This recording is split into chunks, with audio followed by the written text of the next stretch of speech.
Oi, gente, boa noite. Hoje a gente vai receber o Luiz Fernando Boto em mais um bate-papo com o autor. O Luiz Fernando é um psicanalista lacaniano com graduação e mestrado pela USP, Filosofia, sócio da Apola São Paulo e é autor do Despertar do Real, a invenção lacaniana do objeto A, que é o bate-papo nosso hoje, vai ser justamente sobre esse livro aí que ele está mostrando. Seja muito bem-vindo, Luiz, e muito obrigado por ter aceitado o nosso convite. Obrigado, Thaís. Bom, primeiro queria agradecer o convite, né? Porque tem uma coisa curiosa que acontece que eu não sabia, que quando a gente escreve um livro parece que a coisa morre, assim. É, eu sabia que o campo lacaniano, as brigas eram sempre meio nos bastidores, né? O pessoal dificilmente bota as brigas em público. É, mas eu descobri que os elogios também, assim, porque do nada me chega assim por terceiros que as pessoas estão lendo e gostando, as pessoas estão lendo e discutindo, as pessoas estão lendo e não gostando, enfim. Mas é curioso porque é, a, a- eu pelo menos senti isso, que fica uma espécie de vazio de retorno, assim. Então todo tipo de evento nesse sentido, acho que é muito bem-vindo. Bom, esse livro é é o resultado da minha pesquisa de mestrado, né, que eu fiz lá na filosofia. E que eu defendi em 2016 e ele ficou um pouco de lado. Eu fui pensando em outras coisas, maturando outras coisas, até que uma hora veio a ideia de publicar. E aí eu fui revendo e reescrevi um tanto, né? Não, tem muita coisa que está diferente da dissertação para cá, mas a base dele é a dissertação do mestrado. E aí eu estava lá tentando pensar como é que eu ia é, estudar, o que eu ia estudar, né? E estava pensando em estudar alguma coisa sobre o real, mas não sabia exatamente o quê. E fui lendo os seminários e entendendo, ok, para entender o real, preciso entender o imaginário simbólico junto. O que eu faço com isso, né? Trabalhar com os registros é sempre uma coisa junto com a outra, e aí eu caí, tropecei na ideia do objeto e pensei, pô, mas o negócio aqui tá no meio do nó, né? Tá os três aqui. Talvez seja um bom jeito de, de entender como é que essas coisas se relacionam, afinal. E, de fato, é muito difícil até nesse sentido, quando a gente vai ler sobre o objeto A, porque muitas vezes a gente não sabe exatamente de qual faceta do objeto a gente está falando, ou o Lacan está falando, né? Porque às vezes é uma só, às vezes são duas, a relação entre dois registros, às vezes são os três juntos. Então, me pareceu que seria uma boa entrada nesse sentido, porque ele ajuda a desdobrar essa relação e tem toda a teoria do objeto que em si já é maravilhosa. E eu fui entrando por aí, né? E, e aí começa aquelas coisas, né? Bom, para falar do objeto, a gente vai falar do desejo. Para falar do desejo tem que ler Hegel. E aí vai ler Hegel e vai ler Kojève, né? Então, é, eu não vou passar capítulo por capítulo aqui, acho que ficaria meio maçante, mas primeiro capítulo do livro, então, é um capítulo que trata lá da relação do Hegel, do Kojève, né? As diferenças, que não é de fato a mesma coisa, né? É, mas que, de alguma forma, são temas fundamentais para o Lacan.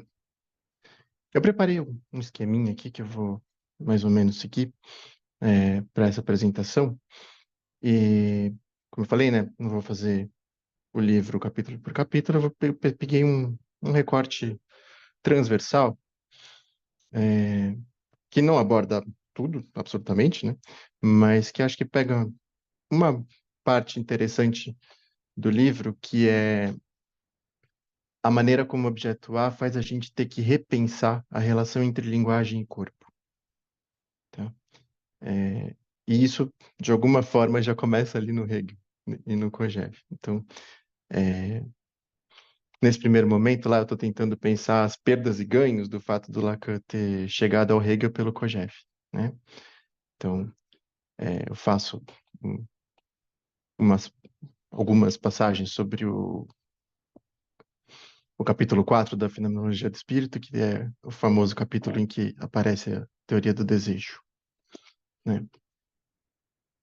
E depois vou para a apropriação do Kojève quanto a isso. Então, pelo Kojève, a gente tem aí dois grandes temas que vão percorrer o ensino do Lacan de ponta a ponta, seja o Lacan comprando completamente esse programa, seja o Lacan criticando explicitamente esse programa, mas de alguma forma está lá. O primeiro desses grandes temas é a ideia do desejo de desejo.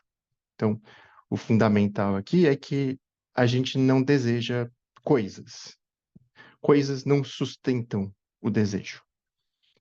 A gente consome coisas. Por mais que tenha alguma coisa do desejo que passe pelas coisas, as coisas não sustentam. Quando a gente consome, o desejo vai junto embora, né? Ele desaparece junto com elas. Daí o lance do Kojève pelo Hegel, mas o lance que o Kojève percebe bem é essa ideia de que desejamos desejos, né? Daí a fórmula conhecida de que o desejo do homem é o desejo do outro, né? Ou a versão resumida de que desejo é desejo de desejo, né?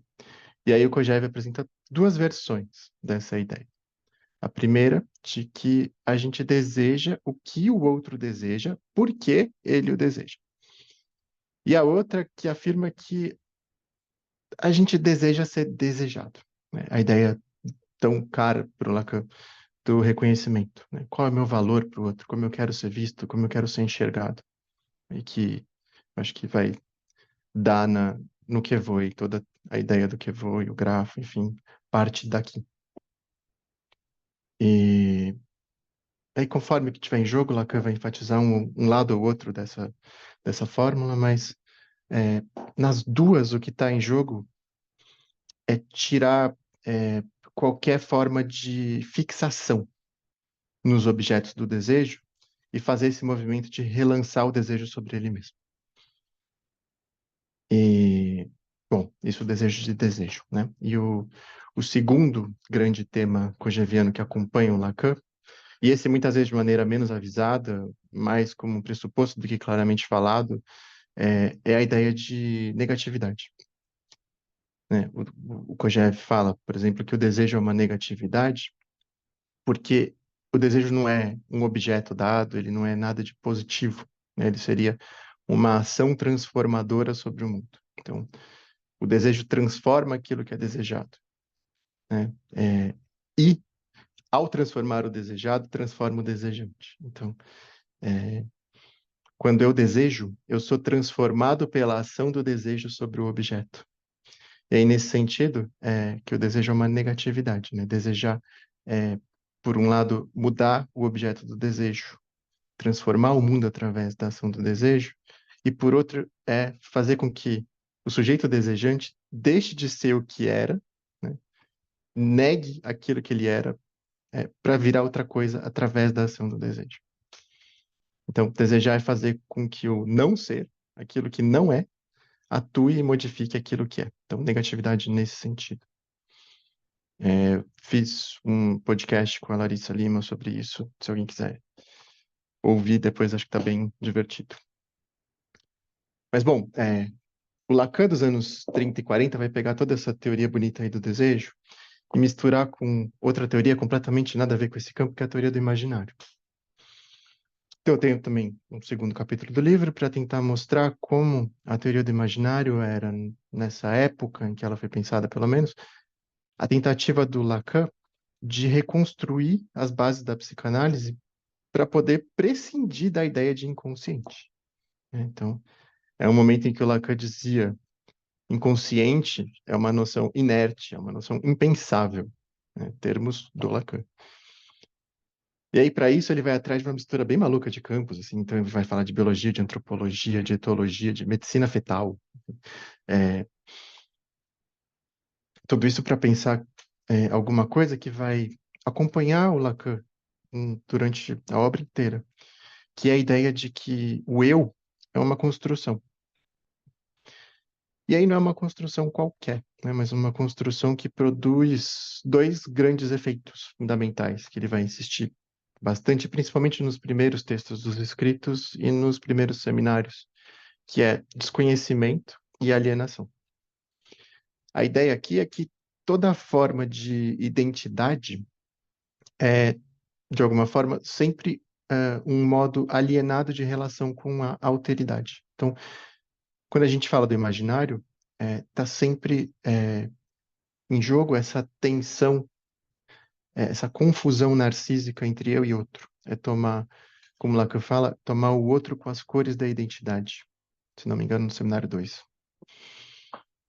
Isso porque o que o Lacan encontra lá nesse monte de mistura de teoria que ele cria para pensar o imaginário é a ideia de que o eu é o produto de uma relação com a imagem do espelho, ou a imagem de um semelhante que funciona com a imagem do espelho, né? Então, toda a questão que o Lacan propunha como um problema clínico nesse sentido é perceber que a identidade traz consigo a marca do desconhecimento dessa origem junto à alteridade. Então, e esse desconhecimento produzia um efeito importante, né? Que ao não se ver como efeito da alteridade, o que esse princípio de identidade moderno, isso que a gente chama de eu, faz, né, é cobrir a alteridade com seus próprios traços. Então, se, como Lacan pega lá do Rimbaud, se o eu é um outro, né, o outro vai se tornar essa espécie de projeção do eu.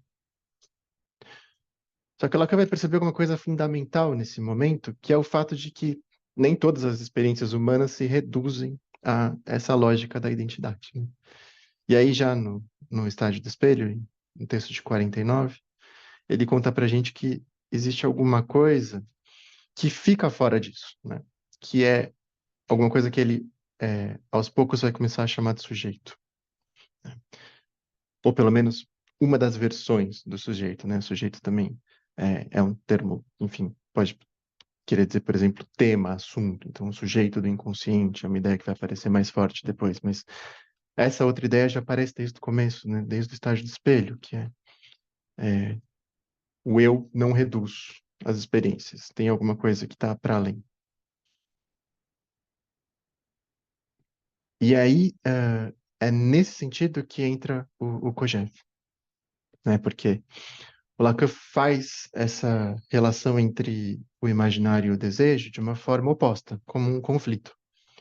O imaginário funciona como um bloqueio da experiência da negatividade do desejo, né? Porque ele impede que o desejo se realize exatamente como aquilo que a gente estava falando do desejo de desejo, né? Ele fixa o desejo em objetos, objetos narcisicamente postos, né? Da onde a ideia de uma clínica da purificação, um termo super importante nesses primeiros momentos dos seminários, clínica da purificação do desejo, né? Livrar o desejo dos objetos. E aí, então, nesse primeiro momento, né, o que cabe à clínica é exatamente esse movimento de purificação, liberar o desejo dos objetos, fazer o movimento do desejo que se ponha sobre si mesmo. E que, né, acho que esqueci de deixar isso claro, objeto aqui, que seria, nesse sentido, a primeira versão da teoria do objeto no Lacan, é exatamente essa versão imaginária, né, essa confusão narcísica e o outro. Então, já aqui, nessa primeira ideia de objeto, objeto não é uma coisa, ele é uma relação. Ele é um modo de relação. Essa relação do curto-circuito alteridade e identidade. Mas, bom, o Lacan percebe que ele tem um problema sério aqui. Porque eu falei que ele estava tentando reduzir a psicanálise à teoria do imaginário, né? Até, de alguma forma, salvar a psicanálise pela teoria do imaginário. Só que se a clínica precisa operar nessa redução do imaginário para que o desejo possa se colocar enquanto desejo de desejo, ela fica sem teoria para pensar o que sobra, né? Qual é, afinal de contas, o estatuto disso que sobra, que não é imaginário, mas que tem a ver com desejo, que tem a ver com o sujeito. Então, se a clínica se reduz à teoria do imaginário, ela cai nessa espécie de aporia, acho que dá para dizer, de que pelo imaginário a gente não chega a lugar nenhum, a não ser naqueles dois termos que eu falei, desconhecimento e alienação, né? Ele precisa de outra base epistemológica para pensar a clínica, para para não jogar o bebê fora junto da água suja do banho, né? Para que a clínica não se perca junto dessa espécie de falência da clínica do imaginário. E que é sempre bom e importante, né? Lembrar que é a falência da clínica do imaginário, não da teoria do imaginário, né? A teoria do imaginário fica até o fim da obra. E aí a gente sabe, né, que essa outra epistemologia, essa outra base teórica é o estruturalismo. É a ideia de estrutura que resgata o conceito de inconsciente, por exemplo, né, e vai dar um lugar dentro do campo conceitual para o desejo, para o sujeito. E, bom, aqui o conceito fundamental é o significante. E é um conceito que a gente precisa parar um pouco para falar dele, porque não dá para entender o que está em jogo principalmente na versão real do objeto A, se a gente, por exemplo, tomar significante como palavra, né? A gente perde muita coisa nesse tipo de redução que a gente ouve tanto por aí. O significante até pode ser uma palavra, né? É uma das formas do significante aparecer, só que ele é, de alguma forma, muito maior do que isso. Porque ele pode ser uma frase, ele pode ser uma ideia, ele pode ser um ano inteiro de sessão que a gente conseguiria reduzir ali depois de muito choro e ranger de dentes, sei lá, um grito, ele pode ser o que quer que for, é, que atue dentro de uma forma muito específica, num sentido muito específico do que significa significante. Geralmente a gente tende a pensar pela palavra por causa da definição do Saussure, né, do significante como imagem acústica, que também é mais complexo que palavra. Mas o ponto é que o conceito de significante do Lacan não é tanto do Saussure, é do Lévi-Strauss. Né? E aí, para o Lévi-Strauss, significante seria essa espécie de unidade fundamental, que de unidade não tem nada, porque ela é sempre relacional. Então, falar em unidade já é uma forma de abstração, mas seria essa unidade fundamental da linguagem. E a linguagem enquanto aquilo que fornece as condições de possibilidade, né? Condição de possibilidade, um termo super importante aqui, que fornece as condições de possibilidade de pensamento e ação, né? Da experiência, enfim, dos homens. E aí eu preciso falar um pouquinho sobre o que quer dizer condição de possibilidade nesse sentido, para a gente entender o que está em jogo com a questão do objeto A. Condição de possibilidade é um termo que remete ao Kant e significa aquilo sem o qual a gente não tem como se relacionar com o que quer que seja que esteja em questão. Então, é meio pé da letra mesmo, condição de possibilidade. Então, para pegar um exemplo clássico, que trata da ideia de causalidade, então, se eu bater numa bola na outra, né, tipo um jogo de sinuca, eu espero que essa segunda bolinha vá se movimentar. Então, né, tem uma relação causal em jogo. Mas eu só tenho essa expectativa porque para o Kant eu já teria, antes da experiência, a ideia de causalidade, no sentido de que eu espero que a ação A cause a ação B, sem que eu precise da experiência para me contar isso. E aí todo um diálogo com Hume aqui, nesse sentido. Mas enfim, acho que o principal é entender que essa condição de possibilidade de que eu veja uma relação causal, uma relação de causa e consequência, o principal é entender que isso não está nas coisas, mas no Kant, o que o Kant chamou de sujeito transcendental. Então, e aí o Levi-Strauss é o cara que vai, de alguma forma, tomar essa intuição kantiana, mas tirar essa ideia do sujeito transcendental. Ele joga para a linguagem. E aqui a ideia é que a linguagem vai funcionar como uma condição de possibilidade para absolutamente tudo que esteja dentro do campo da experiência humana, né? E é por isso que se fala, uma das definições do estruturalismo mais clássica seria o estruturalismo seria um kantismo sem sujeito transcendental. Tem a ver exatamente com o lugar da linguagem como condição de possibilidade. E bom, estava falando dos significantes como os elementos fundamentais da linguagem, né? No livro, eu uso um exemplo legal do Lévi-Strauss, que ele mostra que Mesmo uma sociedade que não conhecia o tabaco, a substância tabaco, de alguma forma já conseguiria antecipar sua existência dentro de uma relação necessária de oposição ao mel. Então, por causa das características do mel, você poderia pensar que existe uma espécie de contrário simbólico. E aí, toda uma pira do Lévi-Strauss, é maravilhosa essa passagem no Lévi-Strauss, no Mel às Cinzas, né? É, mas aqui acho que tem um exemplo mais legal, que eu me aprofundei mais depois do livro, uma pena não ter entrado tanto nisso antes, que é o exemplo das cores, porque eu acho que ele é mais radical até do que esse do Levi-Strauss. É, a nossa intuição, que é um tanto aristotélica nesse sentido, faz com que a gente pense que todo mundo vê tudo igual, a gente vê as mesmas coisas, com as mesmas cores, e depois cada sociedade, cada cultura, com a sua língua, vai dar aí nomes diferentes para essas mesmas coisas do mundo, para essas mesmas cores do mundo, né? Só que o que vários estudos, e estudos bem recentes, têm mostrado é que não há nada de natural na maneira como a gente vê as cores, e que até falantes de línguas diferentes enxergam cores diferentes.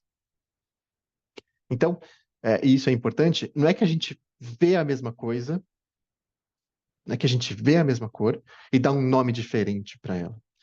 Ou que a gente vê as mesmas coisas, mas línguas diferentes vão de alguma forma é, organizar essas mesmas coisas que a gente está vendo de outra forma. Não, é mais radical que isso.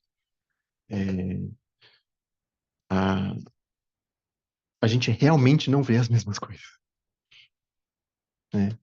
A percepção, ela já é absolutamente marcada de saída pela linguagem.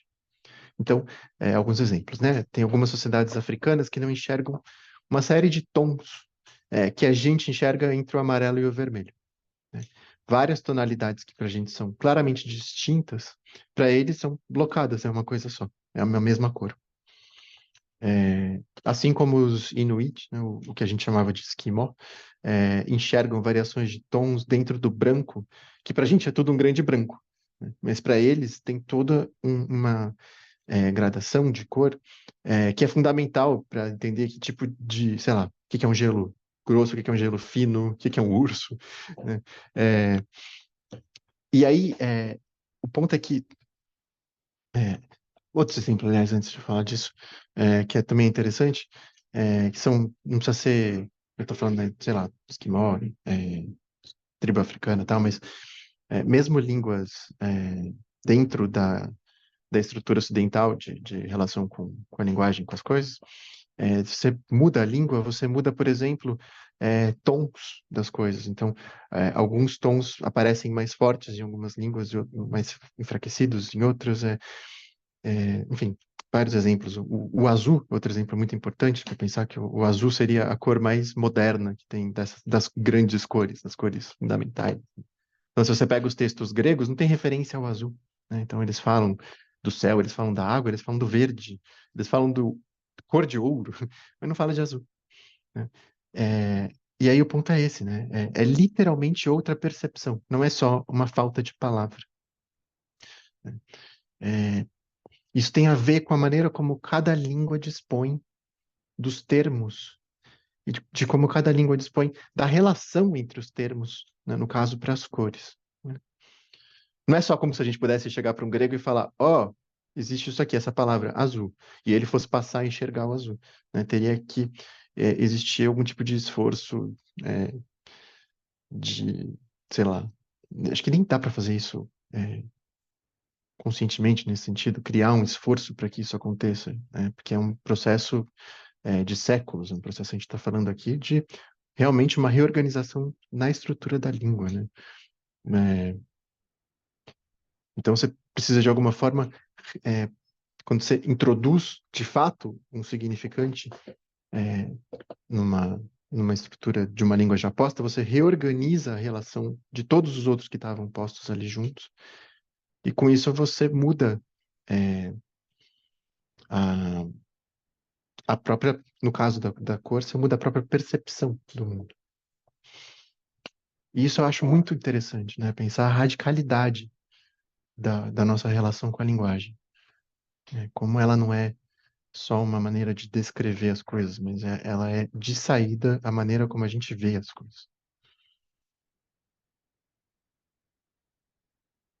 Tem um exemplo do Lacan, no seminário 3, acho, quando ele está falando da paz do anoitecer, que é toda uma passagem lá super bonita nesse sentido. É, na época que o Lacan ainda estava tentando ser claro com alguma coisa, e que ele diz que essa sensação da paz do anoitecer seria puramente um significante, né? A sensação existe como um efeito significante. E aí ele fala mais que isso, ele fala até que o anoitecer, né, da paz do anoitecer, mas o anoitecer, o dia e a noite são construções significantes. Não tem dia e noite na natureza, né? Eles passam a existir pela linguagem. E é por isso que é tão importante para a gente pensar que significante não é palavra, né? Porque palavra descreve, palavra nomeia. Significante é a condição de possibilidade para que coisas possam existir, né? Nesse sentido forte, assim, do existir para a gente, né? Para que a gente consiga se relacionar com elas. O significante, quando ele nomeia, ele instaura a coisa, né? Não é só uma nomeação nesse sentido. É um outro mundo aqui, né? Entre significante e palavra. E aí acho que esse exemplo das cores é interessante para mostrar de uma maneira muito radical essa antecedência do significante, né? Que é, de alguma forma, a aposta do estruturalismo, né? De que todos os objetos humanos só são objetos porque a estrutura da linguagem os organizou antes. E nesse sentido, a gente pode tomar o caso das cores não só como um exemplo, mas como a regra para tudo que for pensado como objeto, né? Tradicionalmente, o termo objeto, que vem do objectum, né, do latim, que é o que é posto diante de alguma forma, a gente está sempre numa relação objeto-sujeito, né? Então, posto diante de alguém, de um sujeito.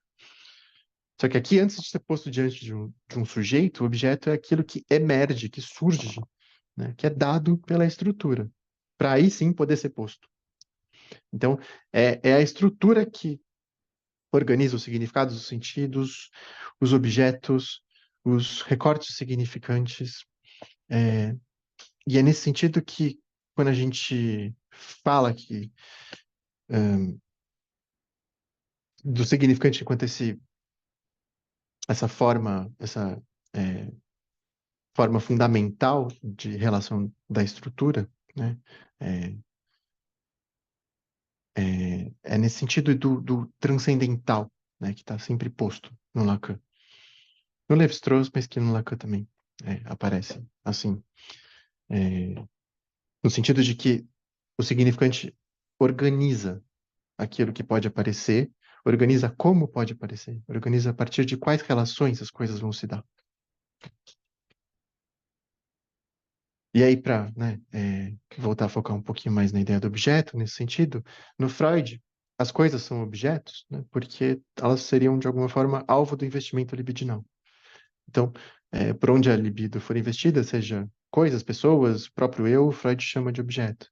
E aí, no Freud, não tem absolutamente nenhum tipo de teoria nesse sentido de uma antecedência qualquer da linguagem, né? Freud tem uma metafísica muito mais realista nesse sentido. Mas para o Lacan, se trata muito mais de pensar no termo objeto nesse sentido do objeto de uma cena, de uma organização, que é a cena simbólica, né? A organização que a estrutura eh, oferece. Então, é objeto porque está dado antes pela estrutura. E aí sim, pode fazer parte das relações simbólico-imaginárias de construção de realidade, construção de afeto, construção de narcisismo, enfim, etc. Bom, se eu estou falando que não tem nada que não passe antes pela linguagem, é porque eu acho que a gente tem que levar muito a sério essa ideia do Lacan, que ele vai é, formalizar mais no Seminário 20, mas que ele já vinha falando bastante antes, de que não existe realidade pré-discursiva. É uma fórmula que aparece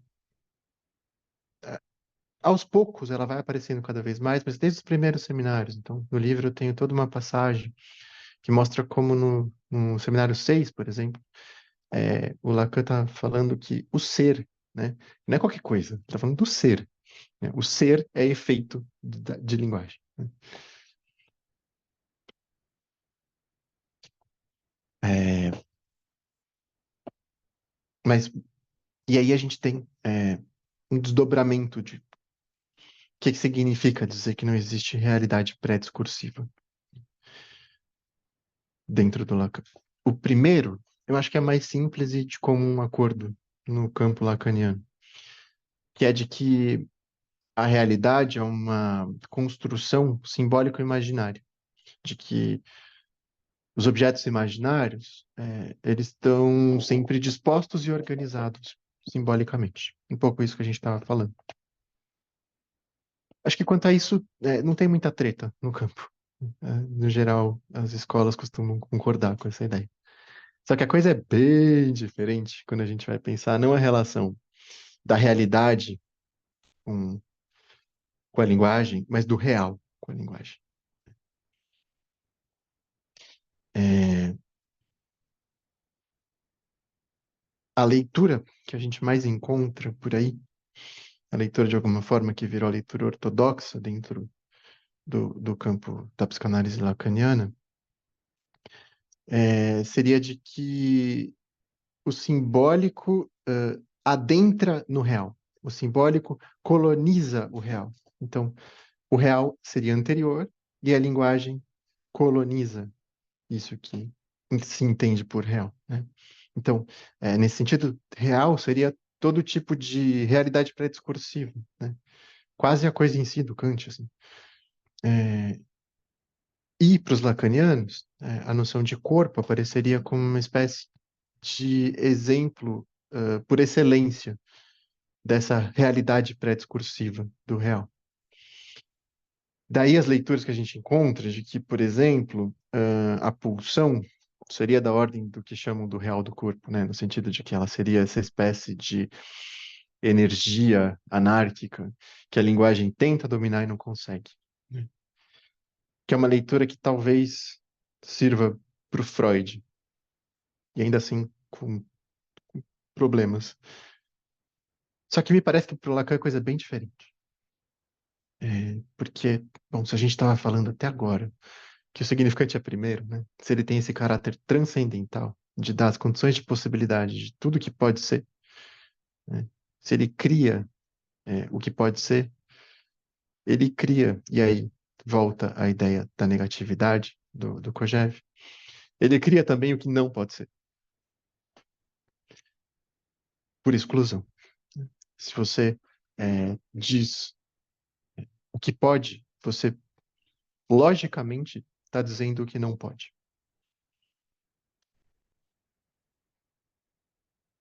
Né? Acho que é essa, pelo menos a maneira como eu leio, é, acho que essa é a definição mais interessante do real lacaniano.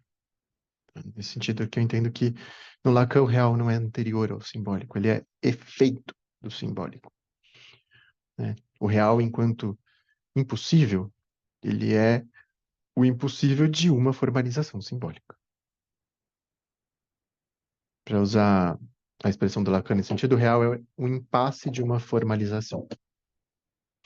E aí, para falar nisso no livro, eu uso um tanto do argumento do Badiou, num livrinho super bonito chamado Em Busca do Real Perdido, né? Que ele vai pensar logicamente a relação dos números naturais com a ideia de infinito.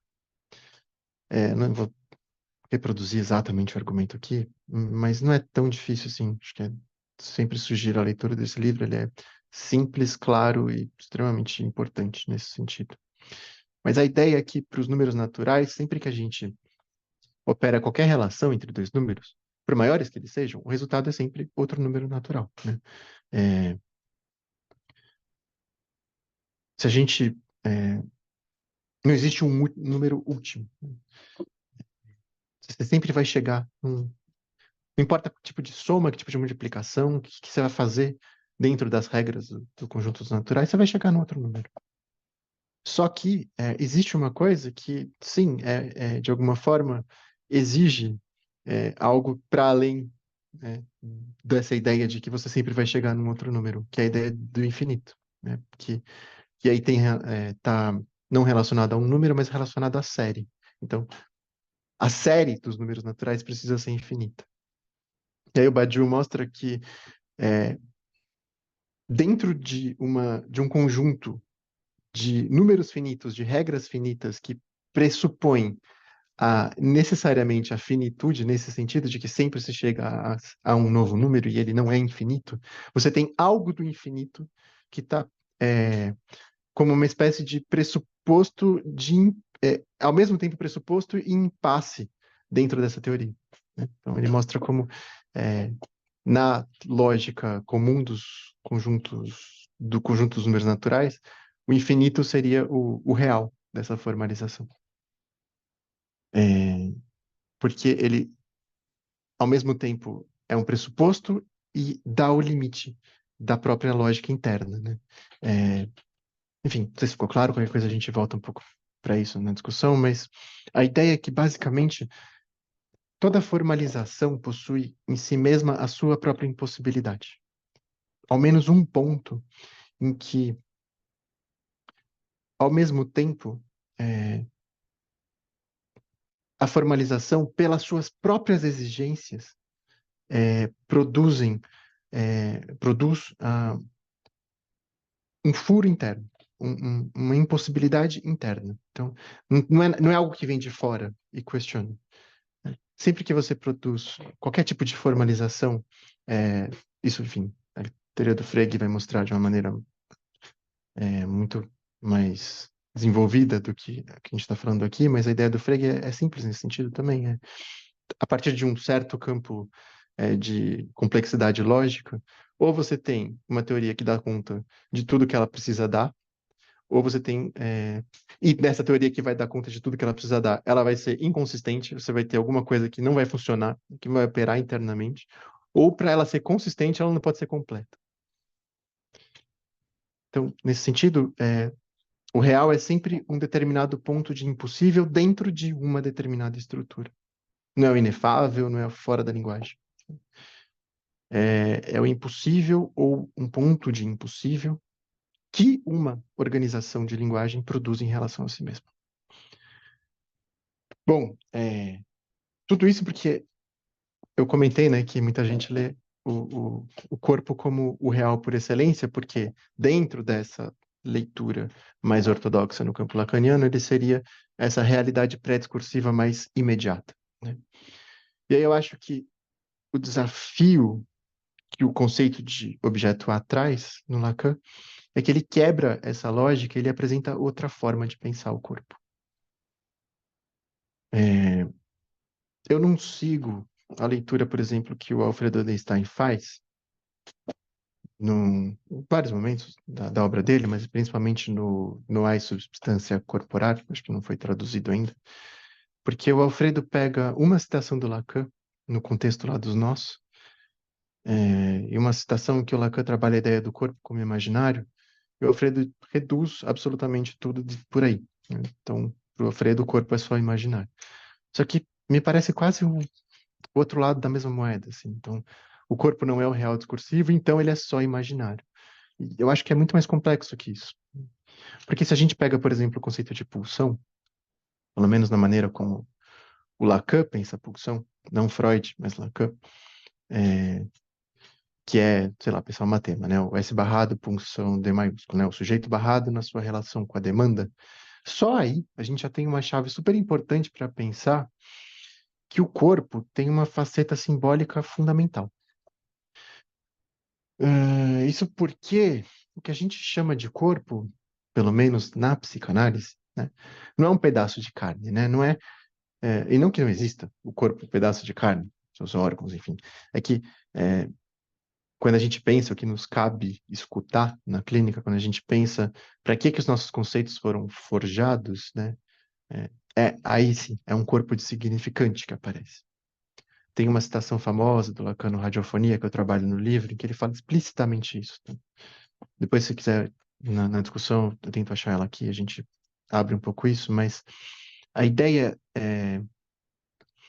ela é um tanto anti-intuitiva nesse sentido, porque a gente tende a tomar, de novo, aristotelicamente, né, o corpo como realidade primeira.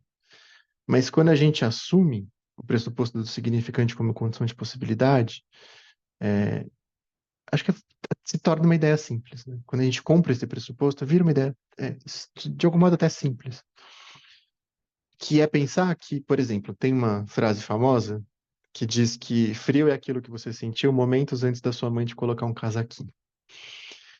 Então, não é que não existe o frio como uma vivência fisiológica, né? Não é nada nesse sentido.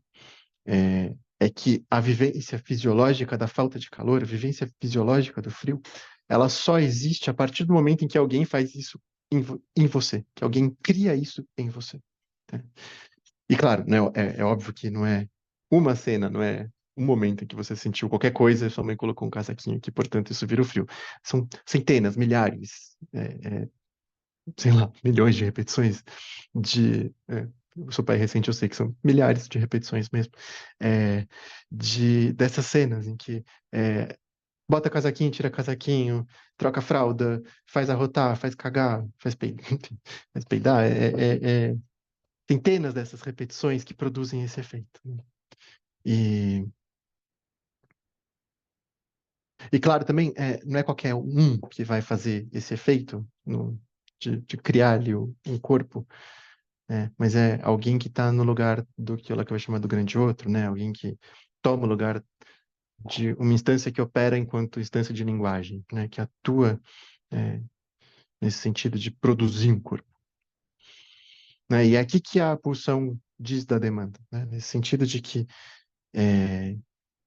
demanda no sentido em que ela é sempre demanda do outro, né? Porque ela é exatamente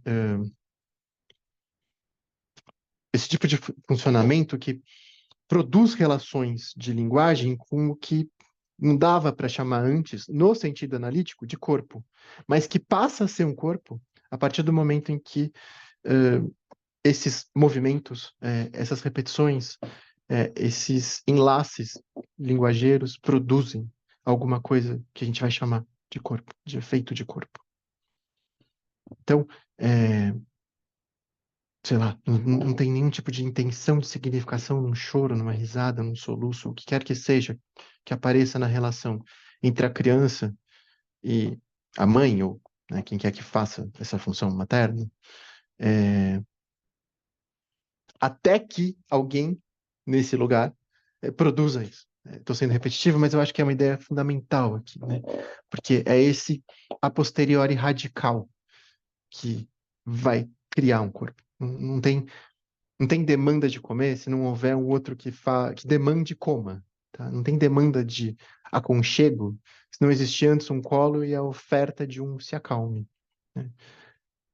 Quando a gente oferece, sei lá, o seio, o calor, o acolhimento, faz arrotar, faz cagar, morde, faz cócega, brinca, é, enfim, que está em jogo nessas cenas, de alguma forma é sempre o processo de criação de um corpo, enquanto esse corpo que a gente chama de corpo pulsional.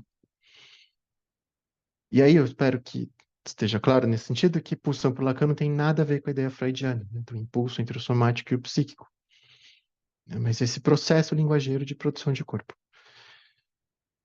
E é por isso que eu escolhi falar sobre a questão dos significantes, das cores e tal, porque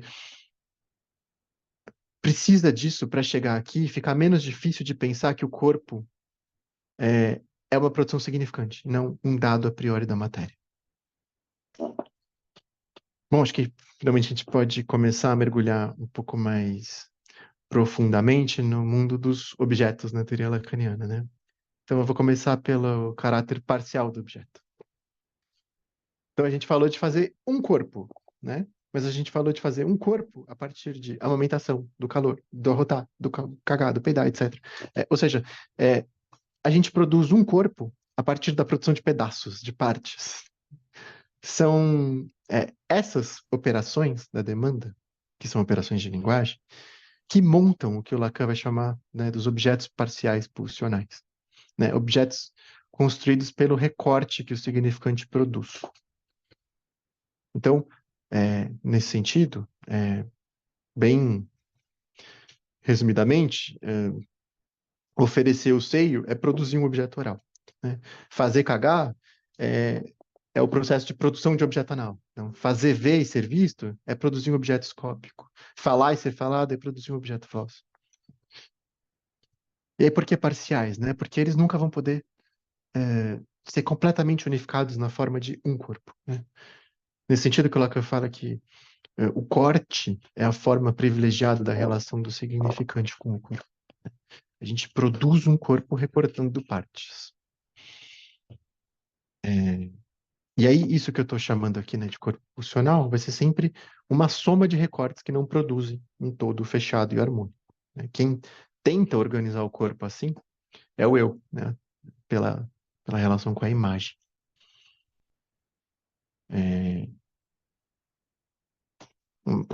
uma das formas do eu, né, a partir do seminário 4, acho, talvez 5, do Lacan fala do eu é izinho de A entre azinho, izinho de azinho entre parênteses, né?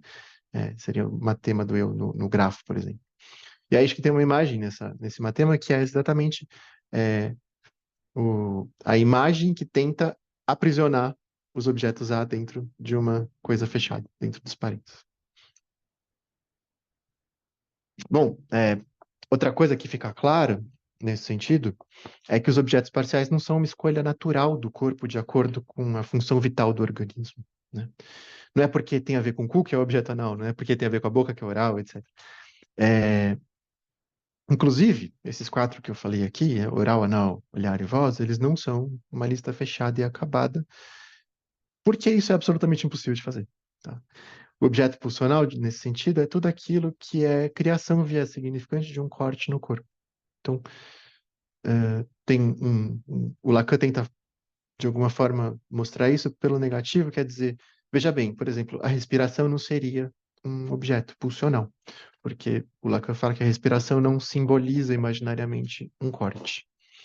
Mas eu gosto desse exemplo, até para pensar se ele não funciona como uma espécie de contra-exemplo, se ele não é uma exceção que comprova a regra, se a gente pensar, por exemplo, sei lá, o ato de fumar, como uma forma de erotizar algo da respiração, né? Prender e soltar é, é um par simbólico. É, e aí, sei lá, tem gente que pode levar isso um pouco mais, de maneira um pouco mais radical. E a galera curte o choking, né? Que é o estrangulamento no ato sexual, que também é uma forma de produzir um recorte na respiração. Para muita gente isso pode ser bem excitante.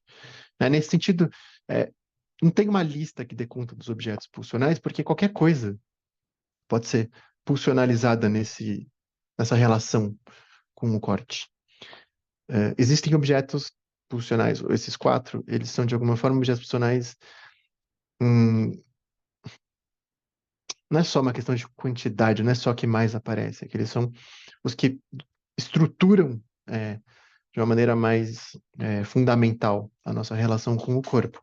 Mas eles não reduzem a nossa relação com o corpo, né? Então, é, a plasticidade do fetiche é uma prova nesse sentido, né? Então, uma canela, um umbigo, um dedinho, pode ser tão excitante quanto a região genital para algumas pessoas.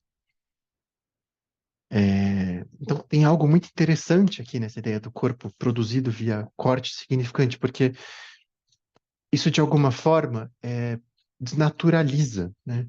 Tira qualquer resquício de naturalidade da pulsão. Isso desnormatiza o corpo, desnormatiza a sexualidade, o erotismo, né? Não tem um jeito certo de experimentar, de transar, de experienciar, de viver a relação entre os corpos. Acho isso um ponto super bonito da teoria do objeto no Lacan. Mas, bom, a gente estava falando antes, né, naquela parte toda da relação do simbólico com o real, que toda formalização simbólica produz seus furos, seus limites, seus impasses internos. E, bom, com o corpo não é diferente. E aqui eu vou falar bem rapidamente de um esforço que eu tive durante todo o livro, basicamente, que foi o de resgatar das garras da ortodoxia lacaniana a ideia do corpo real, o do real do corpo. Né? Porque, como eu falei, a leitura mais tradicional desses conceitos é de que o corpo seria uma realidade pré-discursiva primeira, imediata, e que a linguagem tentaria, de alguma forma, colonizar essa carne, mas fracassaria, né? Deixando sobras que resistiriam a esse processo. Só que eu acho que se a gente inverter a ordem das coisas, a brincadeira fica muito mais legal. Não um real primeiro, pré-discursivo, mas o real como efeito mesmo desse corpo simbolicamente constituído. Só que enquanto o impossível dessa constituição, né? O real do corpo como aquilo que o significante produz ao produzir o corpo, mas que produz, ao mesmo tempo que produz corpo, produz furo, produz falta, produz negatividade. E aqui a gente está entrando finalmente na versão real do objeto, né? Aliás, esses termos todos que eu usei agora, né, de furo, falta, negatividade, impossível, são alguns dos nomes que o Lacan vai dar para essa versão real do objeto. Né? No livro eu desdobro todas essas determinações da versão real do objeto, né? Então tem o resto, o irredutível, causa do desejo, enfim. Não vou trabalhar tudo isso aqui agora, claro, mas tem algo de fundamental que todas elas apresentam em conjunto, que é essa ideia de que o objeto A, nessa versão real, ele não é algo positivo, né? Você não consegue pegar na mão, você não consegue falar diretamente dele, você não consegue nomear sem ser dando voltas em torno de alguma coisa que vai ficar como um núcleo de um impasse. Isso porque o objeto A, ele é uma negatividade, né? Que a gente já viu, é um termo que o Lacan vai pegar do Kojève, né?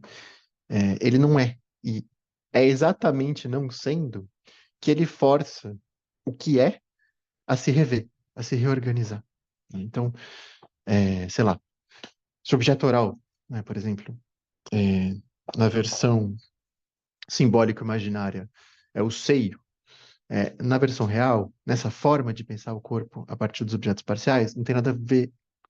É mentira dizer que não tem nada a ver, né? Mas não é exatamente o seio, né? Ele é alguma coisa que ficaria entre o seio e o desmame, alguma coisa que fica entre o alimento e um exemplo que o Lacan dá muito, que é o nada que a anoréxica come, né? Um espaço entre o coma da demanda e o me alimente, né? Entre o sujeito e o outro. Só que, é, sei lá, objeto anal, mesma coisa, não é as fezes, né? Mas é o espaço entre o cague e retenha da demanda e o se fazer cagar, que pro obsessivo é tão é, familiar, né? É, mas é sempre numa relação com o que é, né? Então, no sentido de que, quando eu falei que não tinha nada a ver com o seio, eu me corrigi, porque é, o que não é sempre um furo no que é, né? Nesse sentido da negatividade. Então, a gente não lida com um objeto, a versão real, de uma forma pura, né? Porque ele está sempre, ele aparece enquanto aquilo que positivamente se coloca, mas ele aparece causando, causando no sentido adolescente do termo, ele aparece é, forçando isso que está lá colocado, para que isso tenha que, de alguma forma, se rever, para que isso tenha que, de alguma forma, é, se reorganizar. Então, sempre que algo das coordenadas simbólico-imaginárias não operar como esperado, sempre que algo das coordenadas simbólico-imaginárias produzir, por exemplo, estranhamento, produzir vazio, produzir falta, produzir furo, enfim, produzir algum tipo de impasse, a gente pode pensar que algo da versão real do objeto está posto ali. Né, o estranhamento, inclusive, é um signo bastante importante clinicamente para a gente ler essas experiências, né? Então, onde a imagem sexualizada falha, e aí vem uma brochada onde menos se espera, né?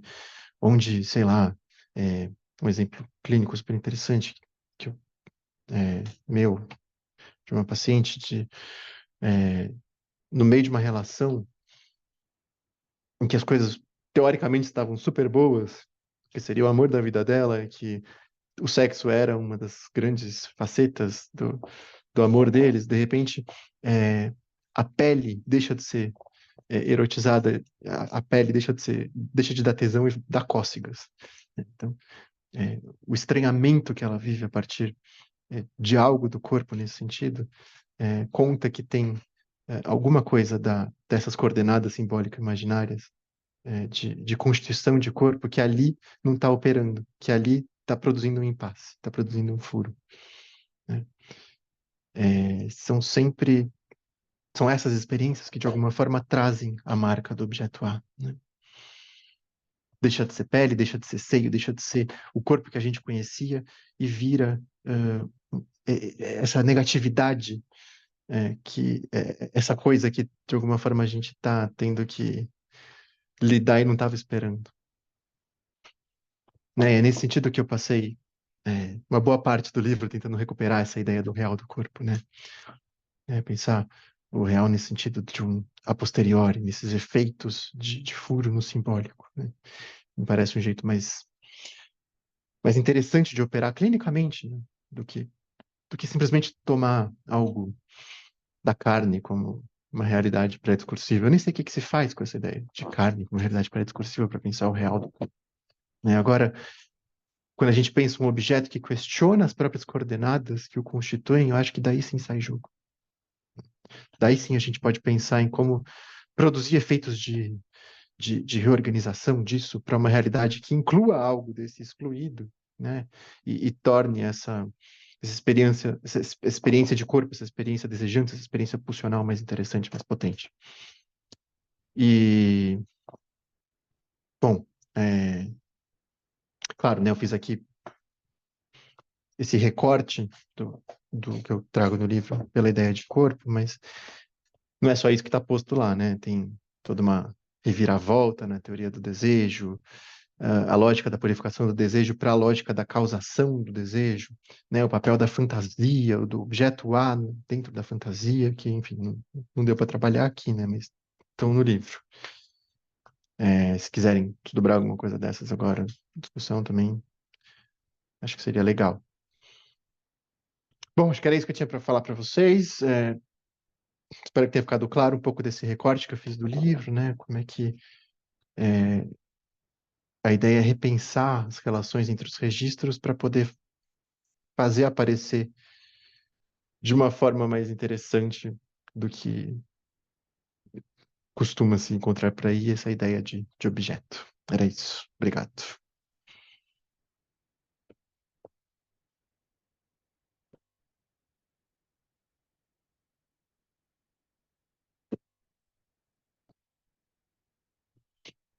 E aí, dúvidas, questões, impasses? Contem.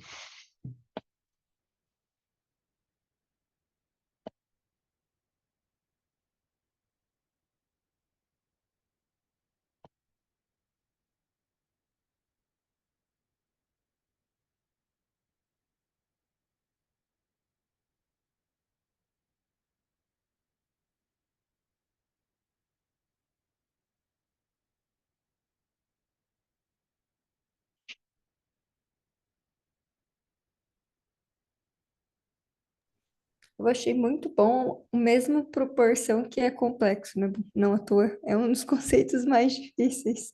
E não à toa ele levou praticamente 10 anos para poder formalizar ele. Mas muito bom te ouvir. Dá bastante clareada, principalmente eu que já tenho um percurso no Lacan, poder te ouvir dá uma norteada em vários aspectos, principalmente essas referências externas que eu particularmente não tenho. Que, putz, são muito importantes, né? Entender o que está em jogo na virada da teoria do desejo sem o Kojève, por exemplo, fica muito difícil entender o que está em jogo na ideia do significante sem o Lévi-Strauss, acho que é impossível, enfim. O lado do Lacan é isso, né? Ele exige esses passeios por tantos outros campos e que são fundamentais mesmo. Sem essas coisas a gente fica bem capenga.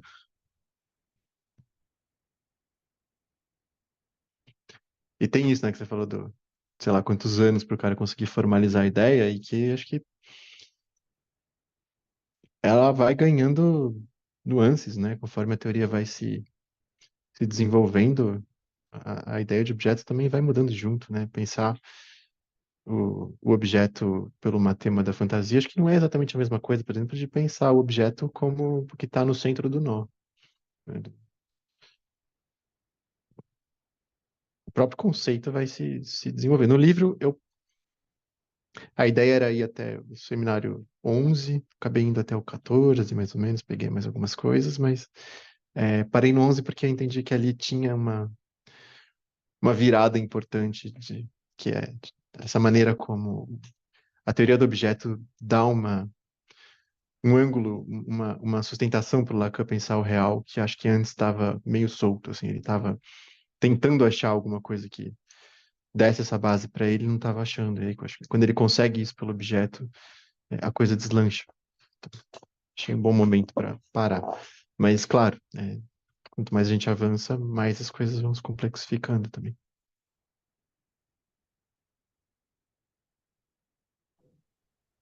Posso fazer uma pergunta? Claro. Boa noite para todo mundo. Um prazer te ouvir, Boto, te acompanhar e reconhecer um percurso juntos, né, que a gente fez, com essa questão do Uhum. corpo. E, na verdade, eu quero te perguntar a partir de um ponto que me divertiu e me intrigou e me identifico. Como é que a gente faz? Nem você falou assim, né? Nem sei o que fazer com a carne, mas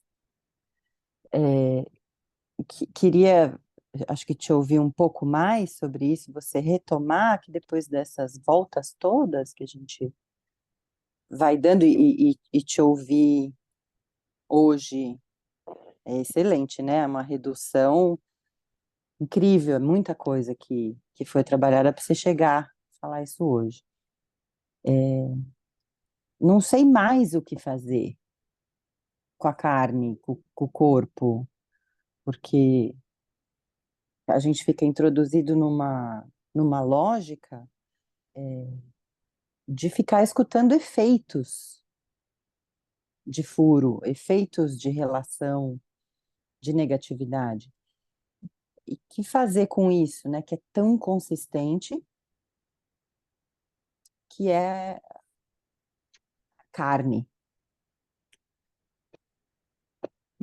É só isso mesmo. Eu queria te ouvir a partir daí. Achei Só engraçado. isso.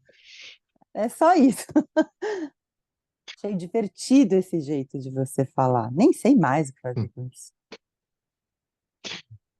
Obrigado, Ju. Eu tava pensando, né, nesse sentido de não sei mais o que fazer com essa ideia dessa carne pré-discursiva, né? Não sei onde a gente mete isso na teoria e na clínica, assim, né? Porque é, se o real é o corpo antes da linguagem, o que que o analista faz com isso? Né? Ele manda para o médico? Ou ele manda para o psiquiatra para tomar remédio? É, ou vira essas intervenções esquisitas da gente ouve por aí, até do Lacan, né, de, sei lá, dar tapa na cara do paciente, é, coisas assim. A minha indagação vai nesse sentido de que é,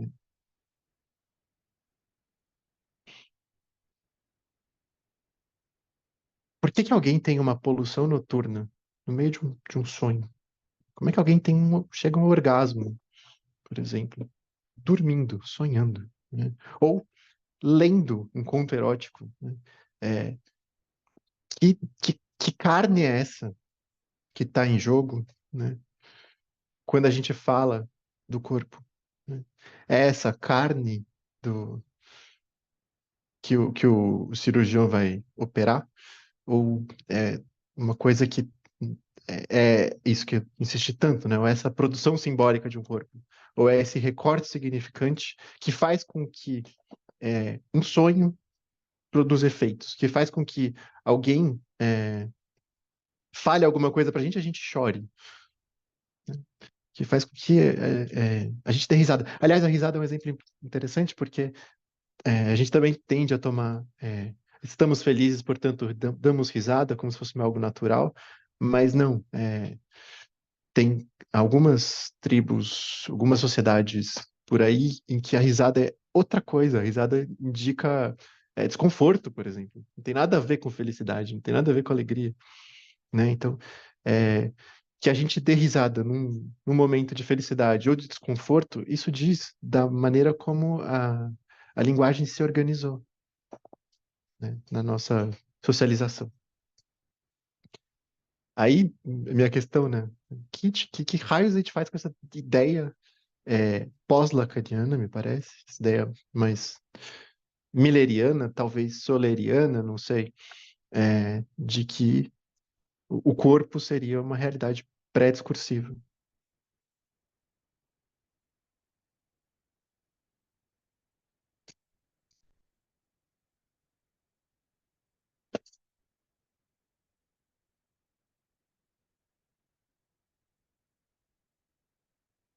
que mais, gente?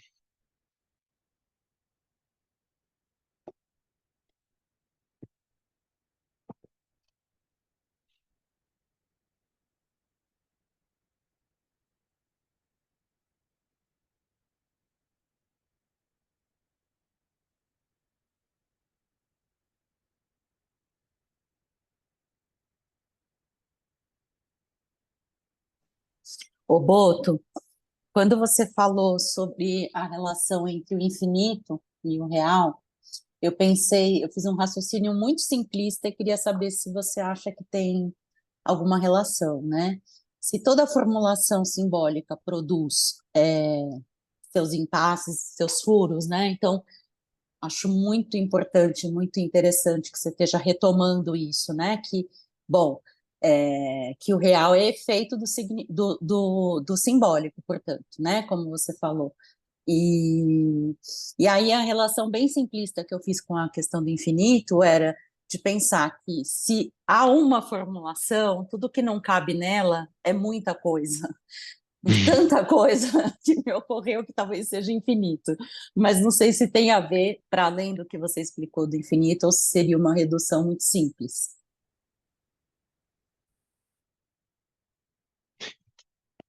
Eu acho que até talvez uma ideia perigosa num certo sentido, Ana, porque é, a ideia do infinito ela cabe bem ali no que o Badiou está trazendo do conjunto dos naturais, né? Porque o infinito seria o impasse daquela formalização. Isso não quer dizer que toda formalização produz infinitos impasses. É, e aí o ponto é pensar que a gente faz com isso, né? Que vira um impasse. É, na lógica, para pegar o exemplo do próprio Badiou, você vai ter um cantor que vai capturar esse impasse do conjunto dos naturais e vai levar isso, por exemplo, para pensar o infinito não como esse não finito da série, mas como operando como um número, né? Então, ele vai criar lá o conceito de, acho que é Aleph, que ele usa a letra grega para falar, você tem infinitos maiores que outros, que pra gente é uma ideia super anti-intuitiva também, né? Mas e a ideia acho que é um pouco essa, assim, como é que a gente faz com isso que está no lugar do impasse? A gente reorganiza a própria estrutura simbólica que produziu esse impasse para que algo, pelo menos desse impasse, possa passar a operar internamente, né?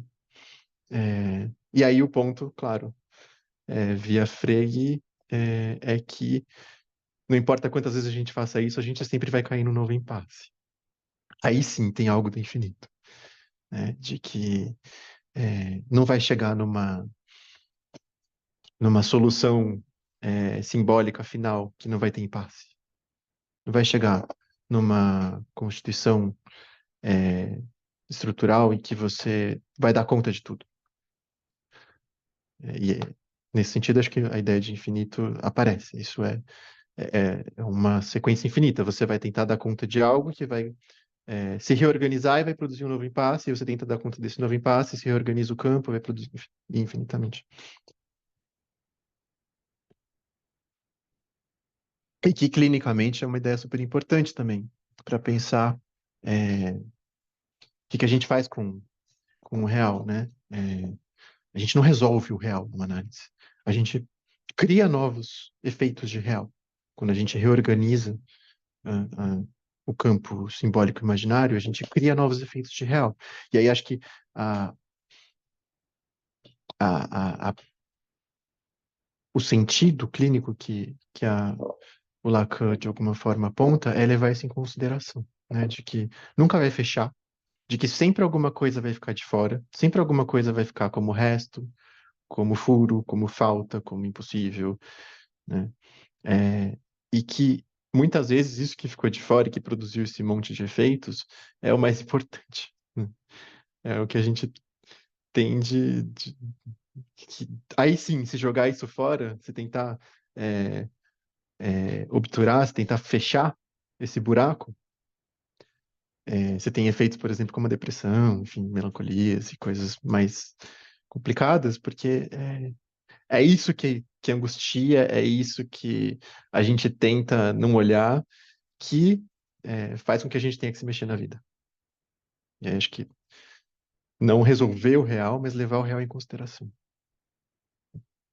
Um novo lugar para isso.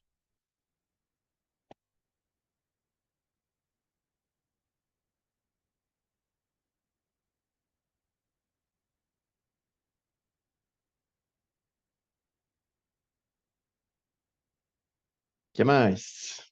Tá cedo ainda, gente. Vamos lá.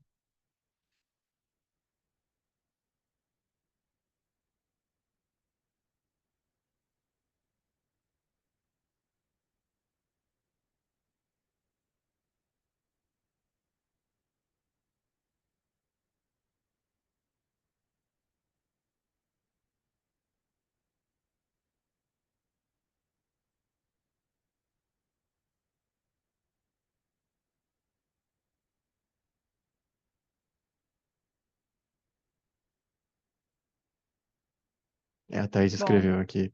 Para os tímidos, quem preferir pode escrever no chat. eu vou aproveitar, vou fazer um elogio à sua fala. E já que você falou que os elogios acabam ficando aí um pouco escondidos também no campo, né? Então deixa eu já elogiar aqui. Porque eu estava começando a estudar um pouco mais sobre Kojève e tudo, toda a dialética de Hegel e tudo. E eu confesso que eu tinha dado uma travada nessa ideia da negatividade, assim, que fica um pouco ficou um pouco confusa para mim quando eu comecei a estudar sobre isso. E eu acho que a sua fala me ajudou muito a pensar um pouco disso dentro da teoria da Lacaniana também, de poder ver um pouco como que isso vai se encaixando ali nesse meio, assim. Então, enfim, só para te agradecer mesmo, que deu uma clareada nas ideias aqui para continuar os estudos. Não, obrigado. Obrigado pelo retorno.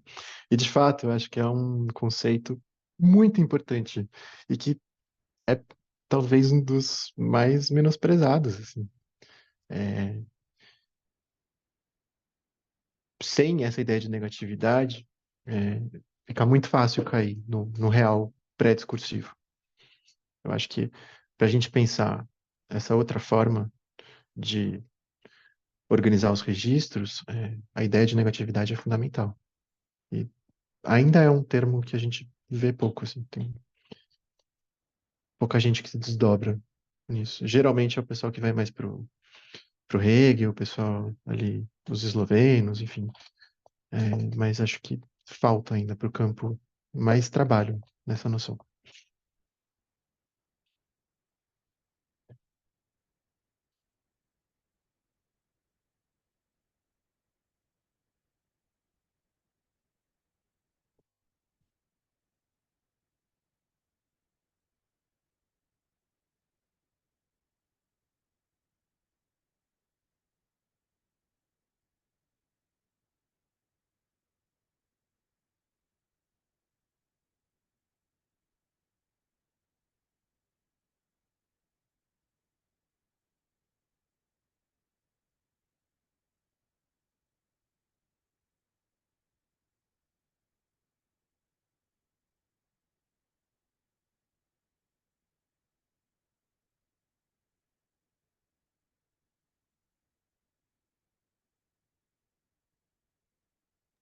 Acho que foi tão bom que todo mundo entendeu tudo, não ficou nem com dúvida, ninguém tem questão, ninguém tem nada, esclareceu já absolutamente tudo para todo mundo.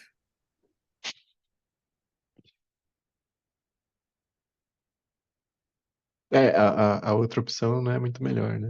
Foi tão ruim que nem dá pra fazer uma questão.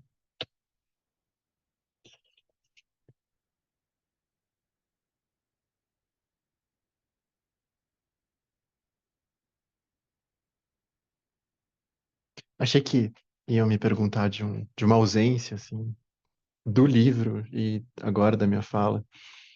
É, e que é uma das coisas que também acho curioso, porque não tive esse retorno e foi uma das coisas que mais me angustiou, assim, quando eu fui escrevendo e falando, puta que pariu, não vai dar pra falar disso, não vai caber. Que é o gozo, né?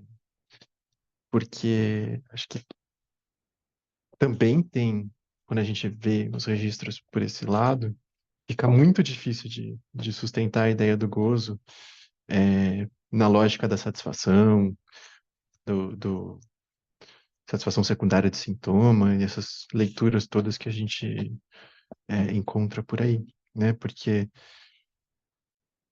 o gozo também é uma instância negativa, para pegar a questão da Ana Cecília, né? Não dá para ler o gozo no Lacan sem ser por essa lógica, né? E que é explícito assim a virada, por exemplo, que o Miller faz, porque o Lacan fala com todas as palavras que o gozo é uma instância negativa, o gozo é aquilo que não é. E o Miller vai dizer, por exemplo, que o gozo é o que é. O gozo é o que há de mais positivo, né? E aí muda tudo. Mas quando o Lacan fala da substância gozante, eu tenho a impressão que é exatamente dessa ideia de que quando a gente pensa no corpo, é, nem tudo está dentro da lógica da substância extensa, né? E que tem coisas que não cabem na substância tal qual o Descartes pensou, né? E isso que fica como furo, como falta, como impossível, como impasse, na experiência de corpo, eu acho que é isso que ele chama de gozo. Essa experiência, é isso que ele vai falar, bom, se tem uma substância aí, não é a substância extensa, é a substância gozante, exatamente porque está da ordem do negativo.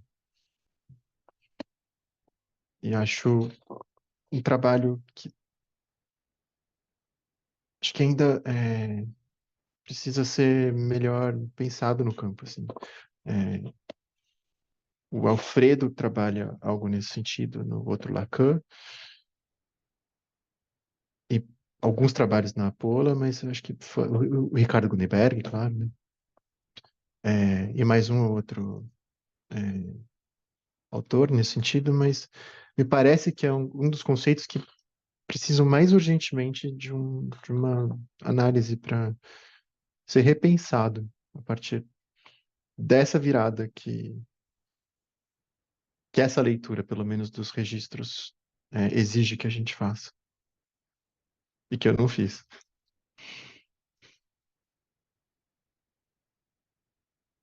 Boto, Diga, Felipe.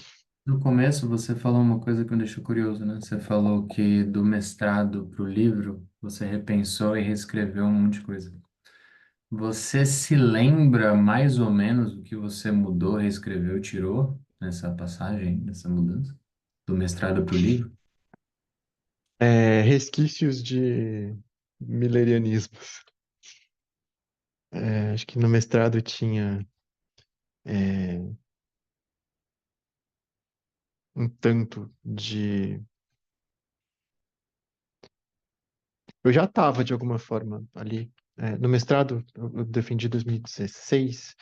Eu fiz uma matéria com o Nelson Júnior, eu acho que em 2013 ou 14, em que ele apresentou a Bárbara Cassã, apresentou para mim, pelo menos. E aí, a Bárbara Cassã já estava dizendo ali que o ser é efeito do dizer, né? Ela estava desenvolvendo essa fórmula do Lacan e aquilo me deu um nó na cabeça. Porque eu estava indo muito pro objeto A para ler a coisa do corpo como realidade pré-discursiva que resiste ao significante. E aí, quando eu li a Cassã, aquilo deu um pequeno nó. E eu fui, depois, por um acaso, assim, eu acabei caindo no grupo de estudo do Ricardo Gunneberg, que tinha essa mesma leitura e eu não sabia, então foi um baita de um encontro, assim, para mim. É, E aí eu fui tentando rever aquilo que eu já tinha um tanto escrito, ou pelo menos pensado, onde eu pretendia chegar.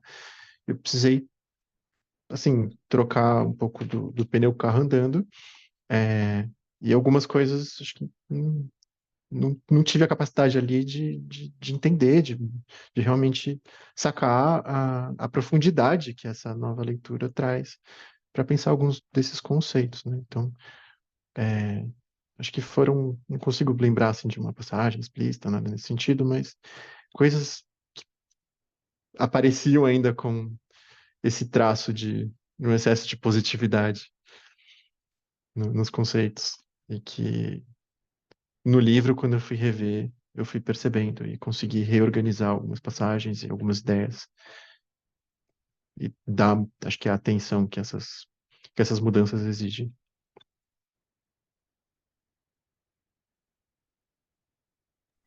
Quanto tempo você levou para fazer isso? Nossa, foi até curioso, porque quando eu defendi, é, eu, eu fiquei meio estafado, assim, eu fiquei um tempão sem conseguir voltar a estudar de verdade, a sentar e mexer. Então foram uns anos, assim, de estudos, estudando outra coisa, lendo literatura, enfim. É, e, e aí um dia uma amiga, Maria Letícia, falou: E aí, você não vai publicar? Já tá dando, né? Fazem o quê? Uns 4, 5 anos que você defendeu? Vamos lá. E, e aí, junto com algumas outras coisas que me deram esse cutucão. E aí foi, acho que um ano fazendo essa revisão, assim, com calma, repensando, realmente sem pressa, conversando com algumas pessoas, mandando algumas passagens e falando, né, isso aqui faz sentido, como é que você acha que pode ficar mais interessante? E fui retrabalhando, assim. Acho que um ano de trabalho nesse sentido.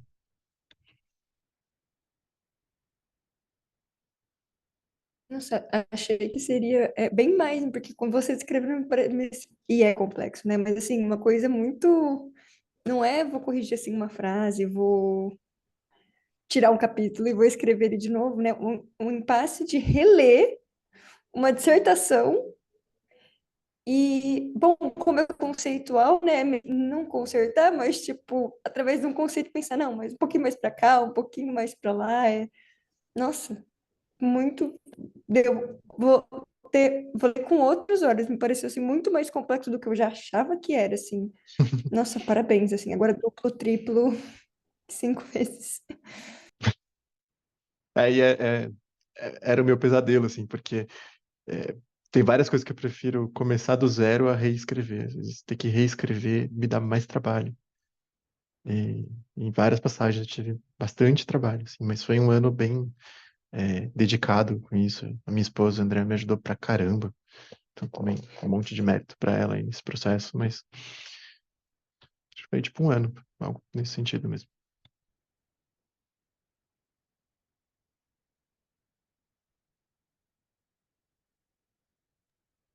Boto, Oi, é, Ju. que bom que você falou do gozo. Eu achei que se eu falasse eu ia arrumar um problema. Mas eu fiquei pensando, né? é, Mais do que a gente buscar definir, né? Porque é difícil mesmo, né? Estamos um tempão tentando.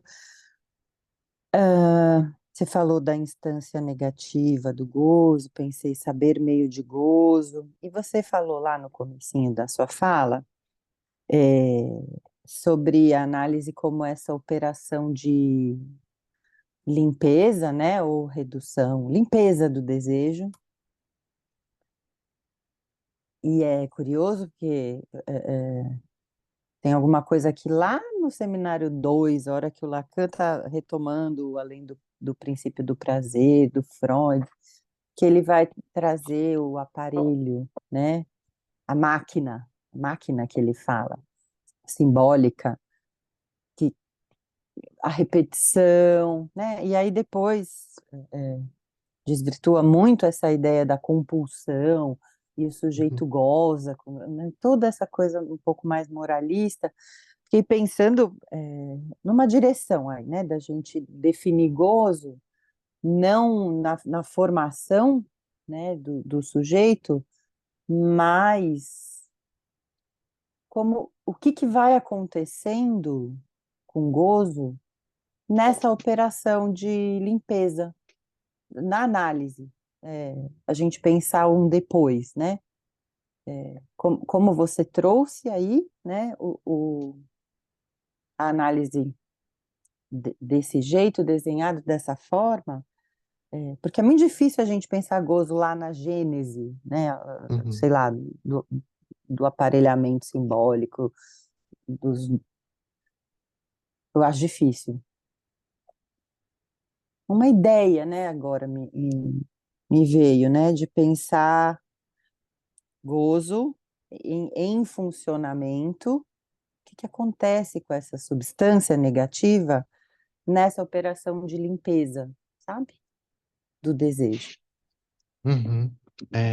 Putz, ótima pergunta, Ju, porque eu consigo te responder muito tranquilamente sobre a ideia da purificação do desejo, né? A maneira como Lacan vai pensando a dialética do desejo como é, fazer com que o desejo pare menos nos objetos e passe a ser um movimento do desejar. É, e que, claro, teoria do objeto A, quando tem a questão do objeto causa, ela subverte alguma coisa disso, mas não joga isso fora, né? Acho que ela complexifica isso. É, agora, eu tenho exatamente essa questão que você colocou, que é o que acontece com o gozo numa análise? Porque, é, pensando mesmo nesse sentido que você colocou, do gozo, né, acho que dá para formalizar o que você falou, né, pela ideia de que o gozo é gozo do outro, né? Quem goza não é o sujeito, é a cadeia. Quem goza é, não tem a ver com o sujeito goza desse sintoma. Olha só, ele está com câncer, olha como ele gozou do corpo dele. Essas atrocidades que a gente ouve, né? Mas eu não sei de verdade. Se dá para dizer que, nesse sentido, se o gozo é gozo do outro, se tem uma mudança na estrutura dessa forma de gozo, da cadeia. Eu chuto que sim, mas eu não sei, eu não consigo, não consegui chegar nisso ainda. Me falta, acho que, leitura mesmo, assim, com essa lente, sabe, para conseguir encontrar no Lacan uma chave de resposta para isso. O, o Ricardo Gunneberg, por exemplo, fala que uma análise não tem nada a ver com a maneira como. Não tem nada a ver com mudar o gozo, né? Pelo menos nos termos clássicos, que significaria gozar melhor ou gozar pior. Agora, se dá para dizer que a cadeia vai gozar melhor ou pior, eu não tenho ideia. E é uma coisa que eu realmente tenho como questão, assim. Acho que não sei se eu vou fazer esse trabalho, mas alguém tem que fazer esse trabalho.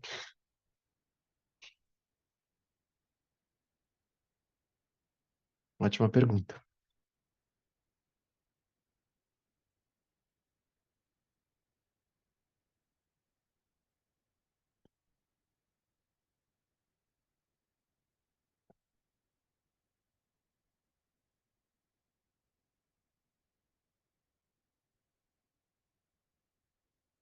Acho que eu queria perguntar sobre, ainda nesse tema do gozo, é, não sei, me pega muito essa palavra, né? Uma substância.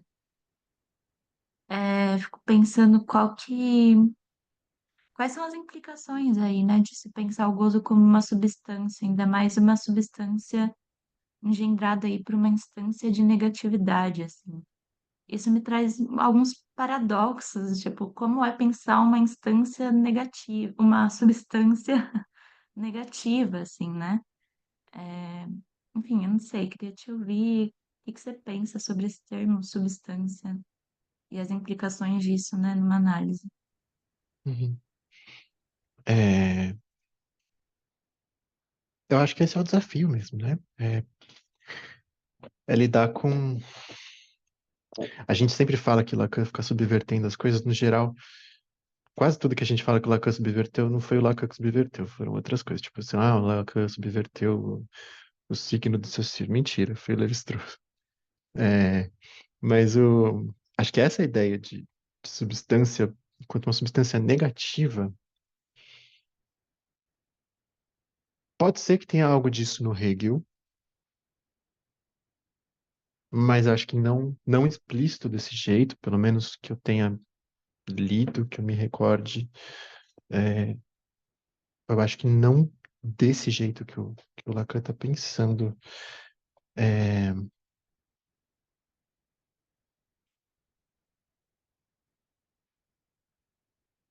acho que o ponto é exatamente pensar como é uma expressão que, de alguma forma, parece uma espécie de contradição, mas é uma contradição performativa nesse sentido, né? Porque é, ela dá, de alguma forma, a própria potência de resposta da tua pergunta, que é tirar do conceito de substância qualquer tipo de necessidade da consistência. Então, dizer que o gozo teria a ver com uma experiência quanto substância negativa, que tem a ver com esses impasses, né? E no sentido que a gente está falando com a Juliana, são impasses da cadeia, nesse sentido, o gozo tem a ver com o gozo do outro, né? É, mas pensar o efeito disso na ideia de corpo, acho que é exatamente pensar que a gente não precisa ficar preso ao corpo consistente, que mesmo que essas experiências de, de indeterminação, que também é um termo fundamental, que eu acho que não apareceu tanto na minha fala, mas indeterminação é um termo fundamental para entender objeto A, entender real, elas não podem ser jogadas fora enquanto experiências de corpo, mesmo que não sejam experiências de corpo da consistência. Que essas experiências de indeterminação, elas são talvez o que a gente tem de mais importante na nossa experiência de corpo, mesmo que elas não digam do corpo enquanto consistência, enquanto matéria. Então, me parece que pensar esse termo que parece, no primeiro momento, contraditório, substância negativa, traz essa coisa bem bonita, assim, né, de pensar na clínica, de que isso que a gente estava falando, né, do real, de que às vezes o que a gente tenta jogar fora, o que a gente tenta não olhar, o que a gente tenta não querer saber, que produz angústia, que produz sofrimento, são nesses pontos em que é, a nossa vida de alguma forma está girando, são esses pontos fundamentais em torno do qual a gente está tendo que responder, fazer sintoma, fazer laço. Né? Enfim, não sei se eu consigo te responder, mas acho que é por aí.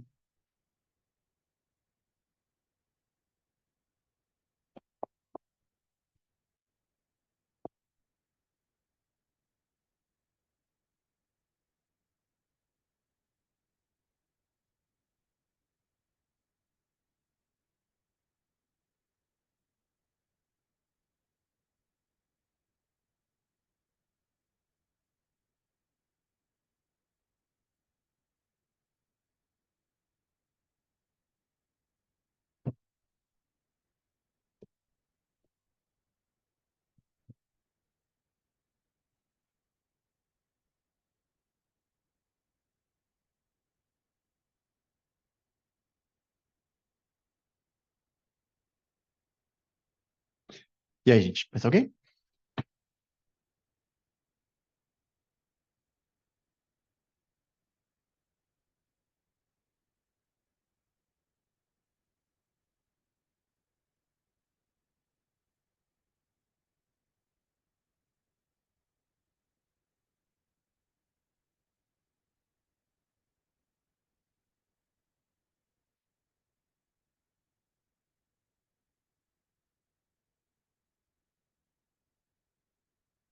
Dou-lhe uma, dou-lhe duas. Vamos fechar, Thaís?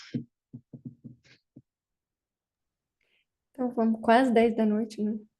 Uhum. Muito bom. Obrigada, viu, Luiz? Mais uma vez, foi muito legal. Tenho certeza que todo mundo adorou. Tô falando o nome de todo mundo, porque sim, foi muito legal mesmo, então vou me dar esse direito. Muito obrigada por ter aceitado o convite, ainda mais com um bebê. Sei que a gente teve que marcar com bastante antecedência, então muito obrigada por ter aberto esse espaço na sua agenda, também num momento tão sem espaços na agenda. Então, obrigada. Obrigado pelo convite. Eu realmente agradeço o espaço e a participação de todo mundo. Boa noite, então, gente. Por hoje.